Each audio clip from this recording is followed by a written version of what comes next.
ओम नमः शिवाय। राधे राधे।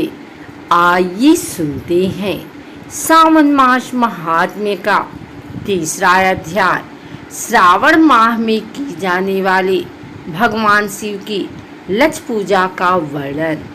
सनत कुमार बोले, हे भगवान, आपने श्रावण मासों का संक्षिप्त वर्णन किया है। हे स्वामी, इससे हमारी तृप्ति नहीं हो रही है, अतः आप कृपा करके विस्तार से वर्णन करें, जिसे सुनकर ही सुरेश्वर मैं कृत्य कृत्य हो जाऊंगा।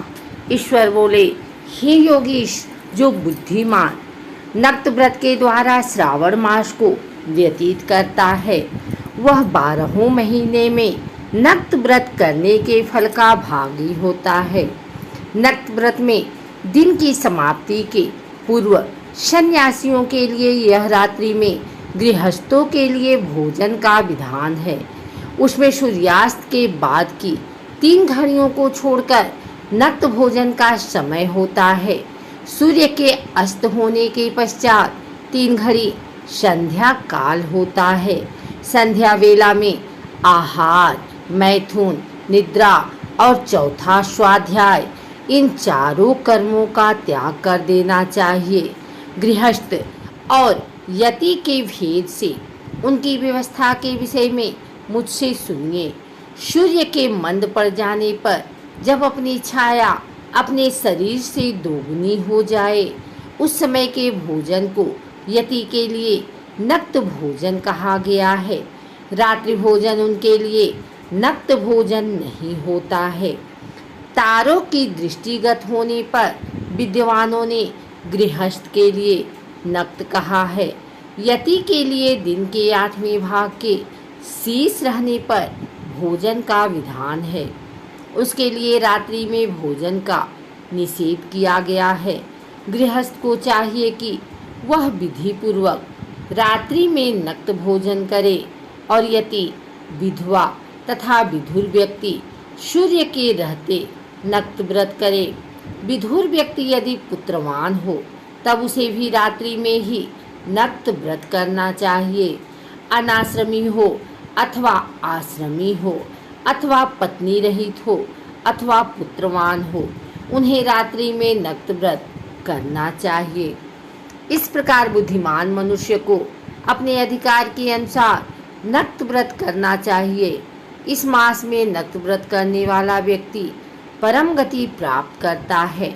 मैं प्रातः काल स्नान करूँगा, ब्रह्मचर्य व्रत का पालन करूँगा, नक्त भोजन करूँगा, पृथ्वी पर सोऊंगा और प्राणियों पर दया करूँगा।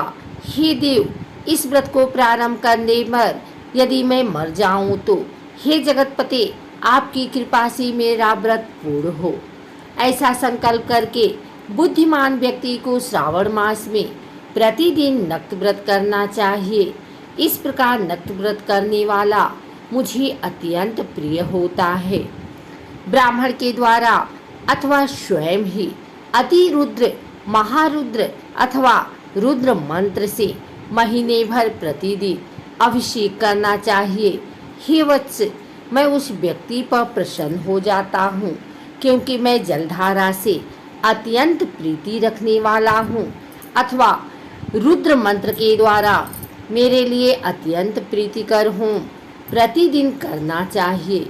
अपने लिए जो भी भोज्य पदार्थ अथवा सुखोपभोग की वस्तु अति प्रिय हो, संकल्प करके उन्हें श्रेष्ठ ब्राह्मण को प्रदान करके स्वयं महीने भर उन पदार्थों का त्याग कर देना चाहिए। हे मुने, अब इसके बाद उत्तम लक्ष्य पूजा विधि को सुनिए।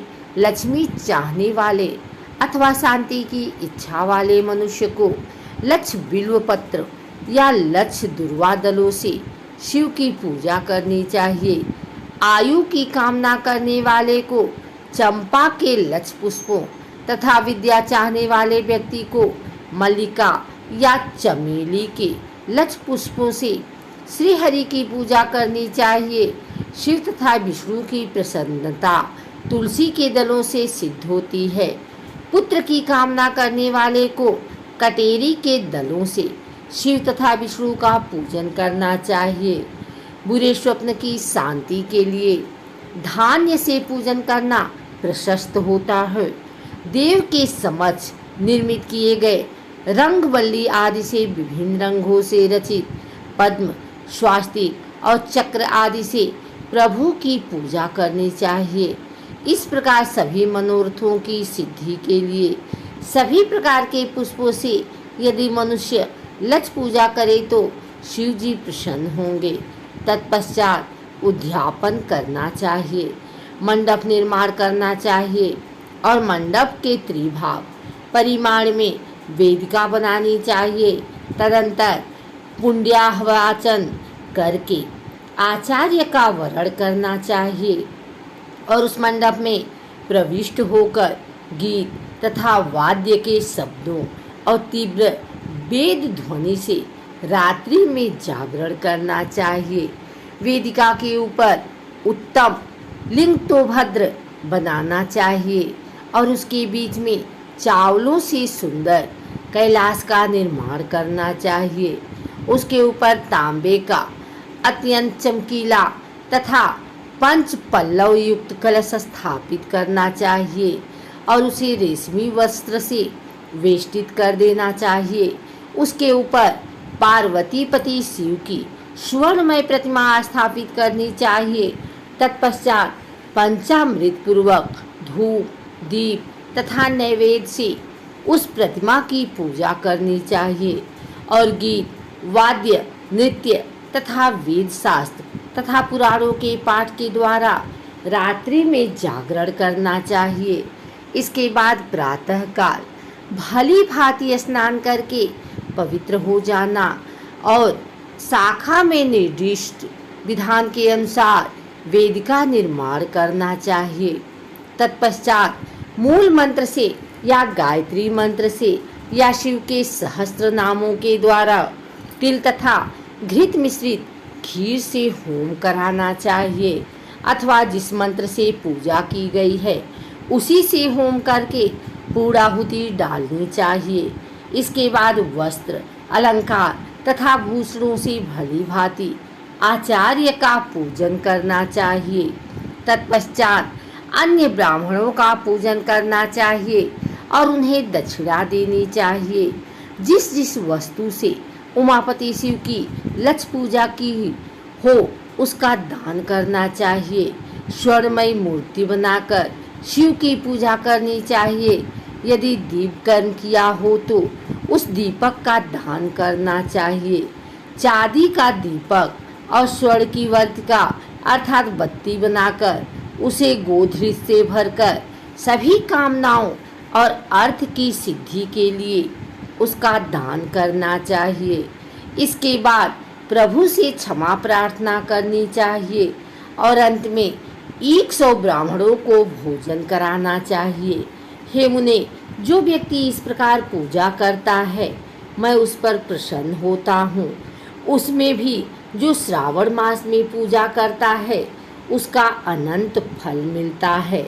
यदि अपने लिए अत्यंत प्रिय कोई वस्तु मुझे अर्पण करने के विचार से इस मास में कोई त्यागता है तो अब उसका फल सुनिए। इस लोक में तथा परलोक में उसकी प्राप्ति लाख गुना अधिक होती है। सकाम करने से अभिलषित सिद्धि होती है और निष्काम करने से परम गति मिलती है। इस मास में रुद्राभिषेक करने वाला मनुष्य उसके पाठ की अक्षर संख्या से एक एक अक्षर के लिए करोड़ करोड़ वर्षों तक रुद्रलोक में प्रतिष्ठा प्राप्त करता है। पंचामृत का अभिषेक करने से मनुष्य अमरत्व प्राप्त करता है। इस मास में जो मनुष्य भूमि पर शयन करता है उसका फल भी मुझसे सुनिए। हे द्विश्रेष्ठ, वह मनुष्य 9 प्रकार के रत्नों से जड़ी हुई सुंदर वस्त्र से आच्छादित बिछे हुए कोमल गद्दे से सुशोभित देश ताकियों से युक्त रम्य स्त्रियों से विभूषित रत्न निर्मित दीपों से मंडित तथा अत्यंत मृदु और गरुड़ाकार प्रवाल मणि निर्मित अथवा हाथी दांत की बनी हुई अथवा चंदन की बनी हुई उत्तम तथा सुखसैया प्राप्त करता है। इस मास में ब्रह्मचर्य का पालन करने से वीर्य की दृढ़ पुष्टि होती है। ओजबल शरीर की दृढ़ता और जो भी धन के विषय में उपकारक होते हैं वह सब उसे प्राप्त हो जाता है। निष्काम ब्रह्मचर्य व्रती को साक्षात ब्रह्मा प्राप्ति होती है और सकाम को स्वर्ग तथा सुंदर दिवंगनाओं की प्राप्ति होती है। इस मास में दिन रात अथवा केवल दिन में अथवा भोजन के समय मौन व्रत धारण करने वाला भी महान वक्ता हो जाता है। व्रत के अंत में घंटा और पुस्तक का दान करना चाहिए। मौन व्रत के महात्म्य से मनुष्य सभी शास्त्रों में कुशल तथा वेद वेदांग में पारंगत हो जाता है तथा बुद्धि में बृहस्पति के समान हो जाता है। मौन धारण करने वाले का किसी से कलह नहीं होता, अतः मौन व्रत अत्यंत उत्कृष्ट है।